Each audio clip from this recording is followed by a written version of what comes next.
இப்போ ரீசெண்டாக பரபரப்பாக பேசிட்டு இருக்கக்கூடிய ஒரு விஷயம் தான் ஆக்டர் விஜயோடைய ஒய்ஃப் சங்கீதா. அவங்க வந்துட்டு அவங்களுக்கே வந்துட்டு பாதுகாப்பு இல்லை அப்படின்ட்டு நீதித்துறை அணுகுறாங்க. நம்ம சொசைட்டியில் ஒரு ஹையஸ்ட் பொசிஷனில் இருக்குது, இவங்களுக்கே பாதுகாப்பு இல்லை அப்படின்ற சூழ்நிலையில் வந்துட்டு நீதித்துறை அணுகுறாங்க அப்படின்னும் போது மக்களிடையே ஒரு பதட்டம் ஏற்படுது இல்லையா சார்? இதை பற்றி நீங்கள் என்ன சார் நினைக்கிறீங்க? விஜய் அவருடைய மனைவி சங்கீதா அவங்க இப்போ நீதிமன்றத்தை அணுகியிருக்காங்க. இது ஒரு சம்பவம்.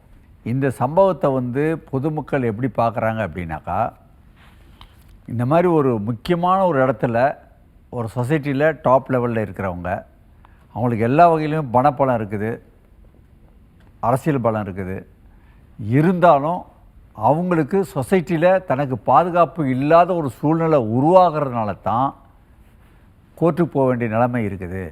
அப்போது பெண்கள் கீழ்மட்டத்தில் இருந்தாலும், எந்த அளவுக்கு பணக்கார விஷயமா என்ன டாப் லெவலில் இருந்தாலும் ஒரே பிரச்சனை தான் சந்திக்கிறாங்க அப்படின்ற ஒரு பார்வை பொதுமக்களுடைய பார்வை. சட்டத்தில் என்ன பார்க்குறோம் நாங்கள் அப்படின்னாக்கா, ஒரு பெண் இந்த மாதிரி வராங்க அப்படின்னாக்கா அவங்கள சுற்றி உள்ளவங்க, அவங்க நெருக்கமானவங்க, அவங்கக்கிட்டேருந்து எந்த விதமான தீர்வும் கிடைக்கல அப்படின்றத நிதர்சனமான உண்மை. இந்த மாதிரி பிரச்சனைகள் கீழ்மட்ட உள்ள பெண்களுக்கு உண்டு.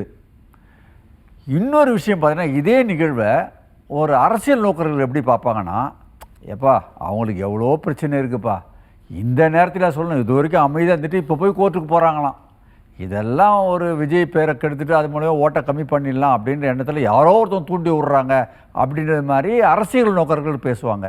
சார், யார் எப்படி பேசலாம் சரி தான், ஆனால் அவங்களுக்குள்ள இந்த தாக்கம் உண்மையிலேயே மோசமானது. அவங்களுக்கு சரியான ஒரு நிவாரணம் கண்டிப்பாக நீதிமன்றத்தில் கிடைக்கணும்னு தான் என்னுடைய விருப்பம்.